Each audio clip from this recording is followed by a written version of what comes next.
everything that creatine stood for the first 30 years, I wanted to flip that on its head.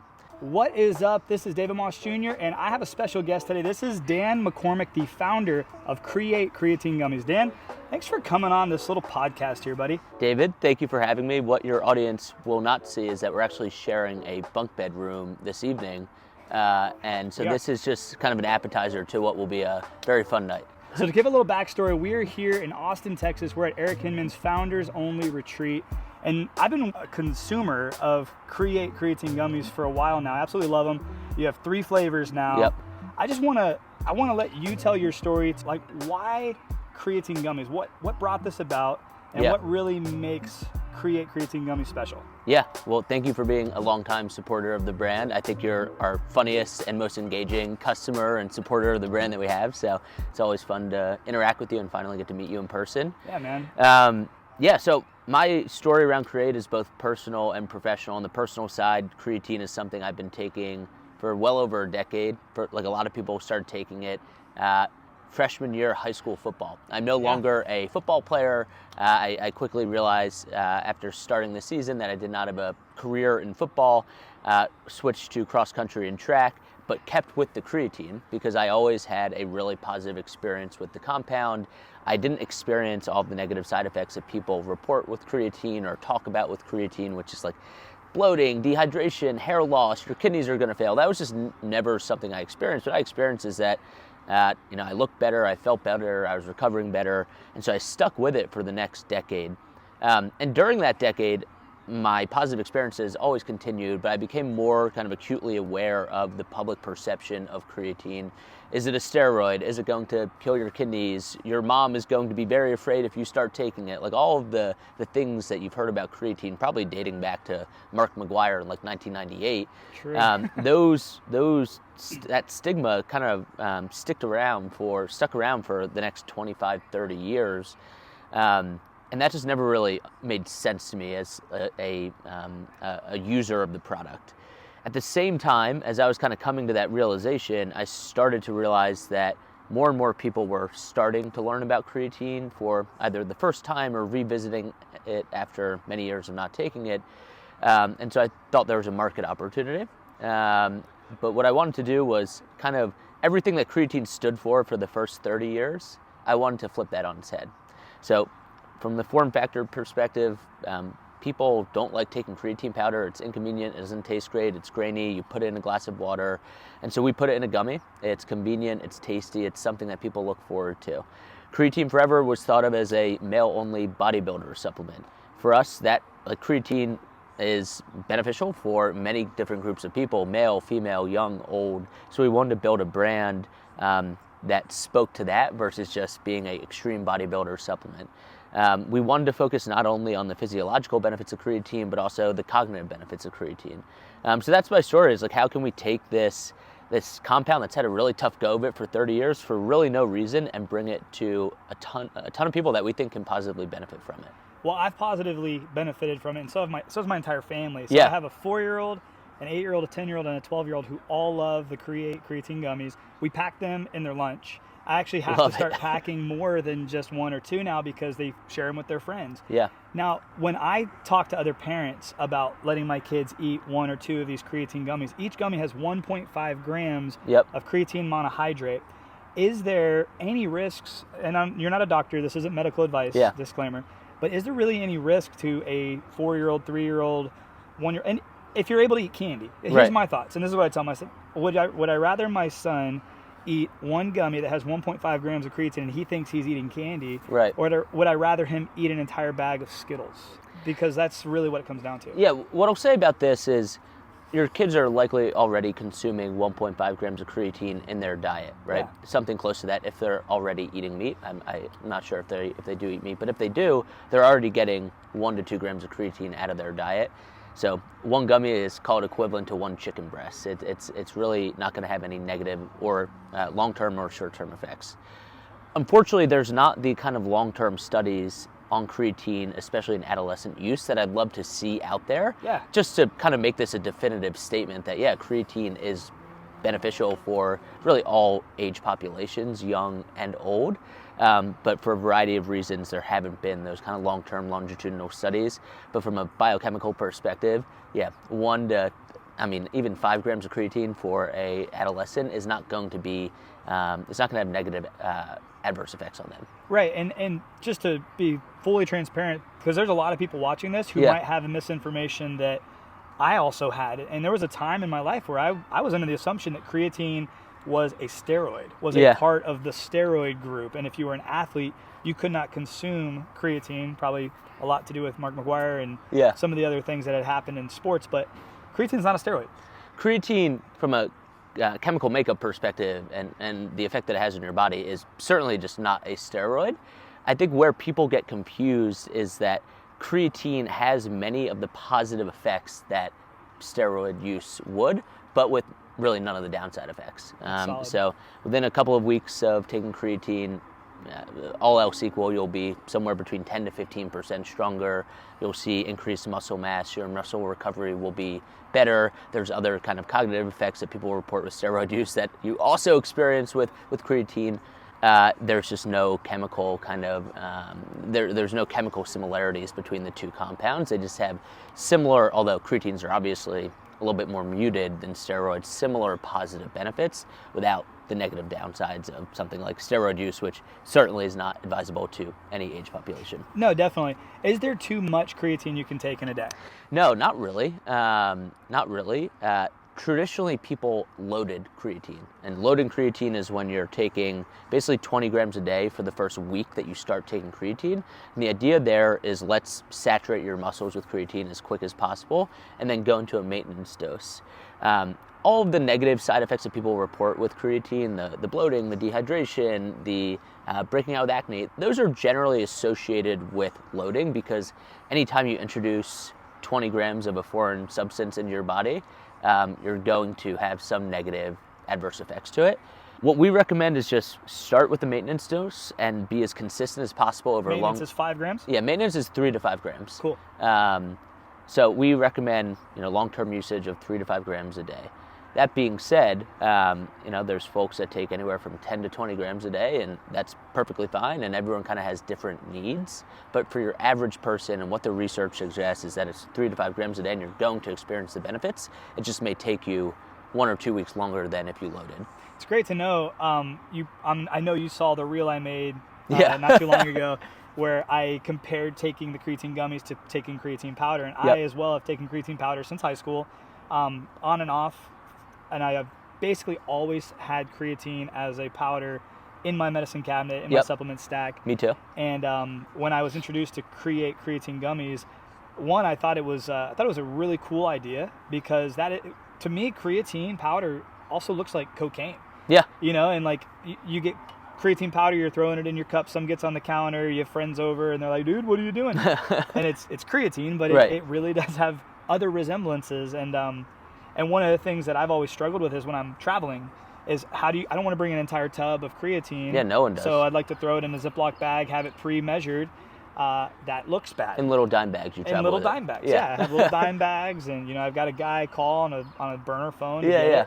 Now it's kind of like one of those embarrassing moments where when you travel and if someone happens to open up your bag and they see these little Ziploc bags, they're not going to put their fingernail and do the little sniff test. Totally. They just ask you to throw it out, or it gets tested and you're held up in line. So I just want to kind of commend you on, one, making something that is very beneficial to the general population. Whether you are an athlete, you work out, there's so many additional benefits. And I'd like to talk real quick, because I think the top 3 benefits that people know, like this is why I should take creatine, is it's going to help with my muscle growth. It's going to help with my physical performance, right? And there's more studies now showing about cognitive enhancement. What about people who aren't athletes and don't really plan on going to the gym more than maybe like once or twice a week?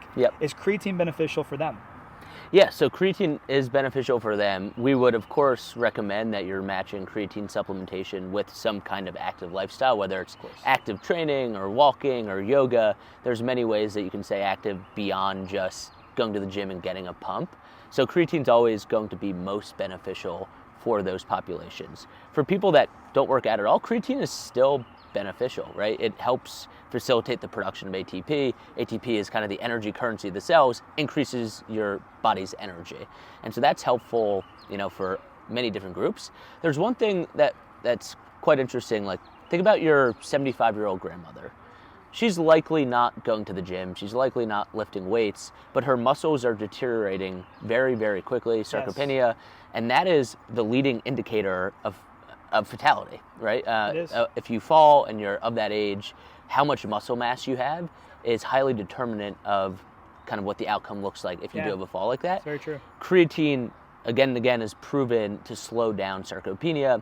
Of course, that slowdown is enhanced if you are working out, but even if you are not, there are benefits that slow down sarcopenia, and that then can have a huge impact on later in life. So you would say that maybe for like elderly people who aren't as active as they would love to be, right? Taking a creatine supplement could have benefits for them even if they're not as active as they would love to be. That's right. And I think that to them I would suggest it. Think of it more like a daily nutrient. Yeah. Keeping a well-maintained, balanced diet. If they can get in 3 to 5 grams of creatine out of their diet, more power to them. Just most people cannot, especially in that age group. I also read somewhere that creatine can help with bone density. Yeah. Is that true as well? It's true. The science there is not as conclusive as I'd probably want it to be, to kind of go on speak to your huge audience. No, this isn't medical advice. Yeah. I'm literally just having a conversation with you, asking questions that you might have as well. Yeah. So if there's any questions you have, post them in the comments below, because me and Dan are now friends. Yep. And I'll be able to get some answers from Dan, and also maybe do some future videos on creatine and supplementation. So post those down in the comments below if you have any questions that you are just like excited to ask. Bone density. Yeah, so there's science that says it's beneficial. There's science that says there's really no impact of creatine supplementation. Again, there's just not the scale of research on different groups of people over long periods of time, different lifestyles, to definitively say whether or not creatine is beneficial for bone health. What I will say of creatine, if you're thinking about any of these positive benefits of creatine, the important thing to know is like, the downside of taking it is so low that if there is a chance that it could help with something like bone density, it's a risk-adjusted, really good bet to make, especially because there are these science-backed benefits that are proven across hundreds of studies, like building muscle, like better athletic performance, like muscle recovery, that if you're taking it for bone density, it doesn't have that impact on you, but you get all these other impacts and there's really no negative downsides. Yeah. That's a very good risk-adjusted trade. I love it. Now, we got to talk last night, and I got to ask a few questions that I was just excited to ask. Yeah. So one of the things, I'm kind of like a little bit of an ingredient snob. My wife is too, and we like to look at the ingredients and stuff. There's a reason, right? There's a reason on your creatine gummies that you actually have 1 gram of carb. Yep. Can you explain that? So there's 2 reasons. One is creatine, when matched with a carbohydrate, shows better muscle absorption. Better muscle absorption leads to better effects when it comes to creatine supplementation. The second thing is the gummy tastes a lot better. And part of this is getting people to build a routine, making creatine something that they look forward to on a daily basis. 1 carb is not going to, throw you off your diet necessarily. And so the trade-off between, hey, should we make this as low sugar as possible, maybe use kind of chemical sweeteners that aren't good in another way just so we can bring down the sugar profile. We decided, no, let's try to keep this as natural as possible. Let's make this as tasty as possible within those constraints. And let's get people taking creatine on a daily basis because it's something they actually look forward to doing. I look forward to it. I actually really enjoy letting other people try it. I made a few reels, all legitimate reels and videos at my CrossFit gyms where I'll just open a bag and say, hey, you want to try a Create Gummy? And people are actually, it's funny, I think you did a great job with the marketing of it, the branding of it. The flavors are great. There's orange, there's watermelon, and blue raspberry. All are phenomenal. My favorite is blue raspberry. Same. So far, that's been a very common theme with everyone. I've tried a bunch of them. They love the watermelon, they love the orange. Yeah. But the blue raspberry, there's something about it that it almost like the texture. Yeah. Like bubble gum that you chew and it kind of softens and you want to swallow it, but you're like, oh, my mom said if I swallow bubble gum, it's gonna be in my intestines forever. It's like, if you like that texture, the bubble gum that you chew and it's so soft that you're like, oh man, this would actually feel good. Is it like the Big League Chew or something? Big League Chew. It's so similar. It's like to almost that. a little chalky on the outside in a good way. It's like powdered and something. Yeah. Yes, and then you chew it, gets soft, and then you can swallow Create. Yeah. So it's good to do that. Everybody loves it. I haven't had one person say anything negative about it. Actually, people love when they know I need to make a video, because they're like, hey, are you going to bring Create in? You come strapped with the gummies. They're stoked. So you're doing a great job with that. So we talked a lot about creatine. Yep. We talked why you brought it to market. What's some of the future plans for Create, if you don't mind sharing? Yeah, so right now we are entirely an online business. We're selling at our website, trycreate.co. We're available on Amazon. We just got the bestseller badge on Amazon for creatine gummies. Nice. We're the top selling gummy on Amazon in the creatine space. I think what you'll see from our brand in the future is a doubling down on credibility, and you'll start to see us in more places in the real world. Awesome. And so on the credibility front, we are kind of at the goal line for NSF for sport certification. That's huge. That is huge. It allows us to work with professional athletes, college athletes, Olympians, people that just are very discerning about what they put in their body. Right. And it also differentiates us from every other kind of product on the market where you don't actually know what's going into their product. Right. The second thing is we're super excited in the next couple of weeks to release product testing on our gummy. We've obviously had that in place forever, but we'll be publicly releasing third-party testing from Eurofins. It's the leading lab in the world that proves that we have 1.5 grams of creatine in our gummies. That's great. And I'll say it on your YouTube for all the other creatine gummy entrepreneurs out there, we'd happily pay for that testing for your brand as well if you're willing to go through it. Cool. And then the third thing is that all of our gummies are now made with CreaPure. CreaPure, if you follow creatine, which I imagine many of you don't follow it as closely as I do, is the leading creatine supplier in the world. It's a company called Auschem. It's come from Germany. It's a 100-year-old company. They go through tons and tons of tests before that product ever hits a customer's lips. And so those three things are really exciting for us from a credibility perspective. From a kind of where you'll see us in the world perspective, we're continuing to expand our digital presence. We're excited to continue to work with you and a bunch of other folks like you in the space. And then we'll be doing a national retail rollout in a couple of weeks here that I'm excited to share more details on later. Awesome, but I think it means that you'll see Create anytime you really go and buy supplements in the US. So we're excited about that as well. That's so huge, man. Well, thanks. We're like running out of daylight here, but I feel like I want to keep this going, man. There's so much good stuff coming out right now. But I think it's probably a good time, unless you have anything else you want to add to conclude this little conversation. But I do want to let anyone watching know that if you have any questions, once again, post them in the comments below. I'll find the answers for you. If you want to try Create for yourself, I'll have a link down in the description below. If you're listening to this on a podcast, the link is going to be very simple. It's dmjr.co/create. And that's CREATE, and you can use discount code MAUS, that's MAUS, and that'll save you quite a bit of money. And I appreciate you for letting me offer discounts to my viewers and listeners, because I want more people to try Create. I want more people personally. I would love to see more people include creatine in their diet. Most people aren't getting enough meat in their diet. A lot of people try the vegan diets where you get no creatine. Is there other forms of creatine that you can get other than meat if you're not taking the supplement? Is it so your body produces a little bit of it. In dairy, there's low levels of creatine as well. But if someone's straight vegan, which there's no problem, I'm not shaming anybody. No shame, but for vegans and vegetarians, the benefits of creatine supplementation are much more pronounced than somebody that has already creatine in their daily diet. True. So if you are vegan and vegetarian, highly recommend trying creatine supplementation. Our gummies are made with pectin. They are vegan, vegetarian, non-GMO, all of the certifications.